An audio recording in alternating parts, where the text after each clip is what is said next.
Assalamualaikum Prof. Waalaikumsalam warahmatullahi wabarakatuh. Alhamdulillah sehat walafiat nih Prof. Alhamdulillah sehat.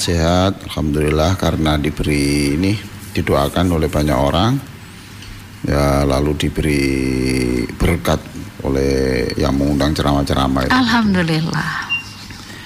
Ya, sedulur Victor yang sangat saya cintai, hari ini Jumat adalah hari yang sangat istimewa. Alhamdulillah. Ya, setiap hari Jumat jangan lupa untuk jadilah khotib ketika Anda sedang tidur. Jadilah pembaca khutbah ketika Anda sedang tidur. Gimana itu Prof? Gampang. Hadiahkan buku teknik khutbah Jumat kepada guru-guru ngaji itu. Ya, guru ngaji atau khotib atau takmir masjid. Nanti ketika Anda menghadiahkan lalu dia itu berceramah, khutbah dengan pedoman buku itu, Anda dapat pahala sama seperti yang sedang mengisi itu. Ya sederhana, kebaikan itu banyak ya. Jadi kan kita seringkali ada khutbah yang ini tidak memperhatikan tata cara khutbah, cara pelaksanaan sholat Jumat ini kok begini. Kita jangan mengeluh saja. Ya, menurut saya ya segera diberitahu. Ini teknik-teknik ini buku sudah saya susun, silakan Anda miliki. Jangan hanya dimiliki. Kalau Anda perempuan kan tidak bisa bisa khutbah. Berikan bisa peluang ini gitu. Guru ngaji, berikan guru-guru ngaji yang ada di situ, hadiahkan di situ. Nanti Anda dapat kiriman pahala karena mereka bisa khutbah lebih bagus karena Anda. Juga saya ingatkan dulu Victor, perhatikan jangan ada satu kegiatan pun yang tanpa doa. Allahu Akbar. Anda ini dihidupkan Allah. Maka terima kasihlah kepada Allah untuk bisa melakukan segala sesuatu. Jangan sampai tidur tidak membaca doa. Ya. Baca itu Qul huwallahu ahad 3 kali. Kemudian Qul huwallahu ahad, Qul a'udzu birabbil falaq, Qul a'udzu birabbin nas. Kemudian tiupkan di tangan, usapkan di tubuh Anda. Siapa tahu bahwa bacaan itu kemudian menjadikan virus-virus dan bakteri-bakteri yang ada dalam tubuh Anda menjadi takut untuk berbuat macam-macam lah begitu. Allahu Akbar. Iya.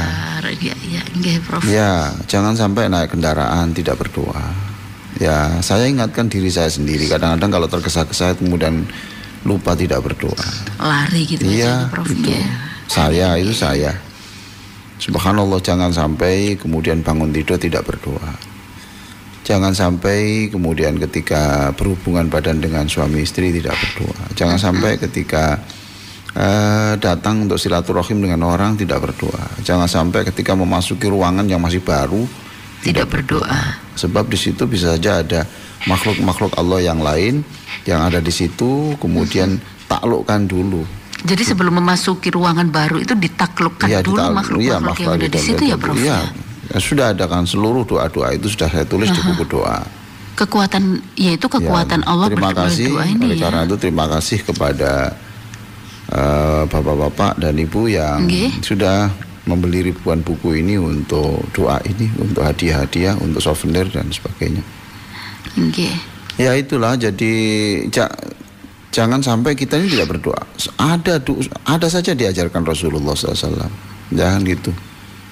Mau ke kamar mandi ada doa, keluar dari kamar mandi ada doa, menjelang wudhu ada doa. Subhanallah, kalau Anda semuanya itu serba doa, Anda termasuk orang yang disebut dalam Al-Quran, jadilah orang yang bibirnya tidak pernah kering menyebut nama Allah. Yaitu artinya. Allah, maksudnya di situ, Jangan sampai bibir Anda kering karena tidak menyebut nama Allah. Bukan zikir pakai tasbih itu, tidak begitu. Maksud saya itu seluruh gerakannya itu doa. Ya, seluruh gerakannya doa. Jadi akhirnya ketika berdoa kan bibirnya terbasahi karena menyebut nama Allah. Ya. Itu beberapa hal yang perlu diingatkan. Kita harus saling mengingatkan. Kemarin saya mendapatkan buku juga ya, mendapat buku dari Pak Haidar Bakir yang memiliki penerbit Mizan ya. Orang besar ini. Luar biasa, tulisan-tulisannya luar biasa bagus. Saya diberi buku, judulnya itu Pengantar Cinta Ibnu Arabi. Ya. Di situ ditulis mengapa orang kok senang bayi itu kenapa? Karena itu menggambarkan manusia ini sebenarnya senang kesucian. Fitrahnya ke sana ya, Prof ya. Manusia itu intinya senang kesucian. Nah, kesucian itu kan milik Allah. Ya. Jadi mengapa bayi disukai? Karena bayi itu tidak punya dosa. Itu bukan lucu-lucunya begitu. Karena bayi tidak punya dosa. Oh, kemudian digendong. Ya, kalau ada nyamuk mendekat itu dikejar nyamuknya. Ya, kalau gatal itu jangan kamu yang garuk, saya saja yang menggaruk. Nah, itu representasi dari gambaran katanya di buku itu. Itu gambaran nanti kalau Allah sudah senang kepada Anda, ketika Anda itu gatal, itu bukan Anda yang menggaruk loh. Ya Allah. Nah, kalau Anda gatal, Anda yang menggaruk, itu kan biasa. Tapi kalau Anda gatal, tapi yang menggaruk itu Allah, ya itu baru berita. Itu baru berita. Iya. Ketika Anda jatuh, Anda bangun sendiri, itu biasa. Tapi kalau Anda jatuh, lalu kemudian seperti orang tua yang melihat bayinya jatuh, itu kemudian dia cepat-cepat bangkit untuk mengangkat bayinya itu. Nah, bisa menjadi seperti itu, Prof. Kalau kebentur itu rambutnya ibunya itu diusap-usapkan kan gitu toh. Kalau kebentur itu rambutnya ibunya itu diusap-usapkan di tempat dibentur. Biar nggak bengkak. Itu mejo-mejo dilokno kabeh. Mejo iki nakal gitu. Dibela terus. Terus. Nah, kalau Anda nanti itu sudah menjadi manusia yang baiklah, sekarang mungkin kita belum bisa seperti itu, tapi kita pelan-pelan. Nanti kalau sudah bisa seperti itu, ketika Anda digigit nyamuk itu, yang nanti biar yang ngejar nyamuknya itu Allah saja. Kalau Anda gatal itu yang menggaruk itu Allah. Nah, itu gambaran seperti itu di buku itu. Senang sekali saya baca buku, tapi belum banyak ya. Ya, itu digambarkan juga bagaimana bentuk neraka itu sebenarnya. Neraka itu sebenarnya sekarang pun tuh neraka sudah ada. Artinya sekarang di dunia kalau ini hati Anda itu panas, panas itu, hati panas, ya itu sudah api neraka sudah ada di dalam diri Anda. Ya sudah itu. Ketika Anda itu sudah ingin membunuh orang, melampiaskan, ya itu sudah Anda itu sudah di neraka. Karena di neraka itu isinya ya pembalasan yang menyakitkan. Ya itu. Jadi kita surga neraka itu sekarang sudah ada, tapi itu muqaddimah saja. Berarti ini baru sudah diperoloh dengan surga atau neraka ya, Prof ya? Luar biasa tuh begitu. Jadi selalu saya katakan bangunlah surga di dada dan masukilah surga di alam baka. Jadi bangunlah surga di dada. Sekarang dada Anda itu dibangun, di dalamnya itu kita bangun surga yang senang, ya, yang senang. Jangan menyakiti orang. Kemudian nanti di surga, di akhirat nanti masukilah surga yang sungguhan. Jadi kalau sekarang surga dimasukkan ke dada, nanti di akhirat kita yang memasuki surga. Gambaran nanti itu sudah sekarang sudah itu. Jadi ayolah kita rasakan surga sekarang, jangan sampai kita rasakan neraka sekarang. Ya. Prof, kembali kepada bayi. Sekarang ini kan sudah tidak bayi, Prof. Tapi pada dasarnya kita tuh suka banget dengan bayi, suka dengan fitrah kesucian. Iya, ya itu suka bayi itu. Subhanallah. Tapi kita nggak bayi nih, Prof. Iya, kenapa? Tapi kan sekarang sudah nggak bayi lagi. Enggak, maksud saya itu gini. Jadi kita sudah bayi. Tapi kalau kita nanti pribadinya itu sesuci bayi itu, maka Allah menyayangi kita seperti orang tuanya menyayangi bayi. Ya kan gitu. Pantatnya itu diciumi. Gitu. Semuanya menjadi hal yang paling disuka begitu. Itu. Senyumnya bayi itu diulang-ulang, ya kan gitu. Senang gitu ya. Kalau nangis itu susah kelihatan ibunda itu. Ya sama, ketika Allah melihat kita menangis itu ya tidak tega. Tidak tega, sayangnya Allah kepada kita luar biasa. Ayolah yang optimis. Begitu ya, Prof. Yang senang, jangan gelisah. Jangan gelisah, sudahlah. Segala sesuatu itu ada akhirnya. Semuanya itu sebentar. Anak Anda itu cerewet itu sebentar, nanti sebentar lagi besar tidak kok. Itu ya. Hidup itu sebentar kok, sebentar. Ya suami Anda itu begitu, nanti sebentar kok, nanti berubah kok gitu. Nanti kalau tidak berubah ya mungkin ya kita yang mati atau dia yang mati, kan sebentar namanya. Nanti di akhirat sudah tidak ada lagi, ya itu namanya sebentar. Bagi yang ingin anak yang cerdas, yang soleh, ini sudah disediakan, saya buatkan buku wudhu inspiratif dan sholat motivatif. Nanti kemungkinan saya akan menjelaskan ini wudhu inspiratif ini untuk sholat Jumat, saya di khutbah Jumat di Jalan Pahlawan. Di Jalan Pahlawan, ya, Masjid Gubernuran ini terbuka untuk umum. Ya, nanti akan saya jelaskan itu. Ya, ada di buku sukses studi melalui terapi sholat. Itu nanti saya terangkan sedikit tapi tidak semuanya di situ. Bagaimana mengapa kita kurang inspirasi? Ya, padahal sebenarnya inspirasi itu di bagian otak kanan. Otak kiri kita itu hanya 12%, sedangkan otak kanan potensinya 80 lebih persen. Berarti harus lebih ke otak kanan. Waduh, ini ya Prof ya. Kalau kita gerakan itu melalui wudhu bagaimana? Nanti akan saya jelaskan di buku itu sebagian aja, karena saya nanti akan berbicara tentang penebar kasih di alam semesta. Penebar kasih di alam semesta. Iya, nanti kita akan nanti di Masjid Gubernuran di Jalan Tugu Pahlawan sana, di dekat Tugu Pahlawan sana. Bisa merapat ke sana, iyalah, kita ketemu di sana, kita diskusi. Nanti tidak apa-apa, siapa yang ingin ke sana nanti kontak saya, tidak apa-apa, nanti barangkali bisa ketemu di sana. Alhamdulillah. Ya, saya kira hari ini hari yang paling bahagia, hari Jumat. Hari Jumat adalah Sayyidul Ayyam, rajanya hari. Dan di dalam hari ini nanti kita memperbanyak doa. Jangan lupa doa untuk orang lain, doa untuk Anda. Jangan lupa ini adalah hari Jumat, hari yang luar biasa. Kita berikan doa-doa untuk orang yang kita cintai. Okay. Prof, hari Jumat ini untuk terutama para ibu-ibu, untuk para wanita yang saat ini misalkan sedang lagi menstruasi, ini kan banyak keluhan. Saya tidak bisa melakukan banyak hal ketika sedang menstruasi. Ini sering ditanyakan oleh para wanita. Iya, seperti itu. Ibadahnya seperti apa begitu ya? Yang pasti seperti itu. Baca aja buku 60 menit terapi sholat batu. Nah, begitu. Jadi ketika Anda mendapatkan ilmu, itu Allah itu sangat suka kepada orang menambah ilmu pengetahuan. Sangat suka. Jadi tidak mesti harus yang namanya kebaikan, tidak mesti harus zikir toh, harus tidak mesti subhanallah. Anda membaca buku agama itu masuk zikir. Supaya wawasannya itu luas. Di dalam Al-Qur'an dikatakan orang yang banyak baca dan tidak itu beda. Kemarin sudah saya ceritakan kenapa ini sama-sama orang pergi ke masjid. 2 orang pergi ke masjid, yang satu dapat pahala 1 triliun, yang satu dapat pahala 100.000. Bedanya jauh ya Prof ya? Kok beda? Iya, karena ini orang pinter. Wawasannya pinter. Apa yang satu ini dapat pahala 1 triliun. 1 triliun? Karena apa? Karena niatnya double dia. Satu, ya saya ke masjid, saya ingin berjabat tangan dengan orang-orang miskin. Subhanallah. Ya kan gitu. Terus di sakunya itu ada uang. Ada uang. Ya kan gitu.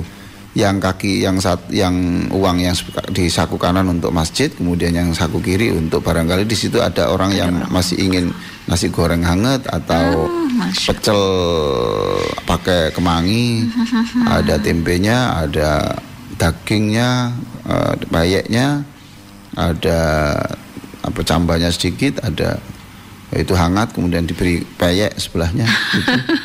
Itu diberikan itu, ya berarti dapat pahala 2 toh. Silaturahim, kemudian sedekah. Kemudian yang ketiga, saya ingin subhanallah dapat ilmu ketika ada pengajian nanti. Dapat 3 toh. Dapat 3, ya kan ada gitu. Ada sedekah. Saya ingin ke masjid supaya badan saya sehat. Kalau saya sehat, supaya bisa memberi nafkah untuk orang tua atau keluarga. Dapat pahala 5. Ya toh? Kenapa saya ke masjid?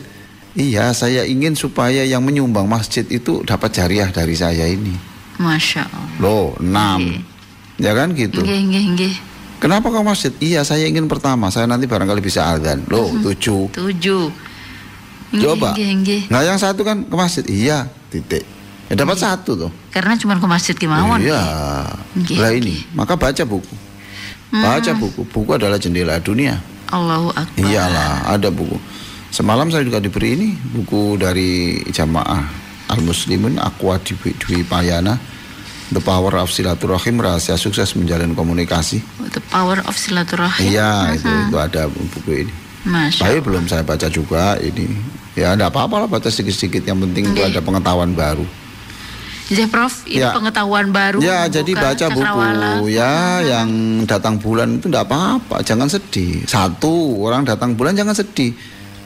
Mengapa? Kalau Anda sedih itu nanti menambah kesedihan, sebab orang datang bulan itu cenderung sensitif toh. Sensitif. Maka kemudian supaya tidak sensitif itu dibentuk dengan dimasuki dengan kekuatan-kekuatan yang positif, baca buku itu. Nah, kemudian membaca buku dapat ilmu itu bisa saja kalau Allah menyukai, kemudian justru saat itu Anda berubah. Allahu Akbar. Berubah yang wataknya begini ini. Di situ dibaca, mamanya di buku 60 menit terapi salat bahagia dibaca. Asalnya suka kalau dimarahi istri, dimarahi suami, dimarahi orang itu kok ngeyel gitu ya. Ya. Padahal di buku ini ada, ketika kamu dimarahi orang, disakiti orang ya, kemudian kamu diam. Diam saja, itu nanti malaikat di langit itu diturunkan semuanya. Masya Allah. Untuk opo-opo umbun-umbunanmu itu. Agar apa itu, Prof? Iya, supaya tenang. Kemudian di pundak-pundaknya ditepuk-tepuk sama malaikat itu. Masya Allah. Kamu ini pinter, kamu ada orang marah kok diam. Ya Allah. Iya, kamu nanti diberi bendera untuk bisa mengikuti benderanya Rasulullah nanti. Gitu. Prof. Baca buku ini. Tapi kalau Anda sudah baca, sudah ada orang marah langsung nimpali ya, bantah. Iya, ngomong itu. Malaikat kemudian pergi semuanya. Saya nggak suka dekat kamu. Menjijikkan kamu. Menjijikkan gitu ya. Nggak suka saya melihat kamu itu. Mbok yo meneng ae kon. Aku kon meneng aku nok gini. Tapi ini ikit-ikit kayak ngono mau ya maaf saja. Saya nggak suka dengan orang yang tidak bisa mengendalikan diri gitu. Lalu setelah baca ini berubah. Lah itu namanya pengetahuan bisa merubah. Pengetahuan asalnya itu niat tadi berlipat, itu ternyata oh ini toh itu. Jadi kualitas hidup kita menjadi berubah. Baca buku. Kalau tidak sempat baca ya nyuruh orang baca. Gitu. Di mobil bisa saja itu teman sebelah Anda itu tolong dibacakan ya saya dengarkan gitu. Daripada itu di mobil 4 orang tuh nggak ada ngomong, sepi semuanya. Mengapa kira-kira? Nggak ada yang dikerjakan. Bukan ya, semuanya main HP semuanya. Oh begitu ya Prof ya. Ini di 4 orang di mobil. Ini mulai Mojokerto sampai sana loh, Madiun sana. Sibuk sendiri. Tidak ada omongan sama sekali. Nggak kecemut itu. Baca. Saatnya kita harus meraih ilmu yang baru. Ilmu Allah itu banyak sekali yang belum kita tangkap. Berarti harus ada gerakan menggunakan handphone seperlunya saja ini, Prof. Saya kira begitu. Ya, supaya hemat, supaya ilmu kita bertambah. Amin. Ayolah doa-doa ini kita hafal. Masa kita ini sejak dulu doanya itu Bismillah, doa Bismillah. Padahal kan ada doa sendiri-sendiri. Kalau keluar rumah Bismillahirrahmanirrahim, tawakkaltu 'ala Allah wala quwata illa billah. Kan begitu. Ojo bismillah doa kuwabe. Kan gitu toh. Kalau mau selesai wudu asyhadu an la ilaha illallah. Kan gitu. Kemudian apalagi kan banyak doa-doa yang bisa kita baca di situ. Doa tahajud ada yang belum hafal. Belum hafal. Subhanallah. Padahal doa tahajud ini yang halaman 34 ini bisa dibaca waktu sujud loh. Kan gitu toh. Coba betapa indahnya kalau Anda sujud itu berkata, wahai Allah, saya sujud ini karena menyampaikan terima kasih kepadamu. Engkaulah yang memberi cahaya langit dan bumi, dan engkaulah yang memberi cahaya hatiku ini. Oh Allah, engkau ini yang merawat seluruh alam semesta, yang mengatur alam semesta. Maka tentulah ya Allah, engkau tidak akan sulit merawat saya. Engkau yang bisa memberi kebutuhan seluruh makhluk-makhluk yang besar-besar di hutan-hutan dan di ikan di laut-laut itu. Maka kecillah kalau engkau itu memberi kebutuhan saya. Ya Allah, terima kasih kepadamu. Engkau ini Tuhan yang tidak pernah salah di dalam buat keputusan.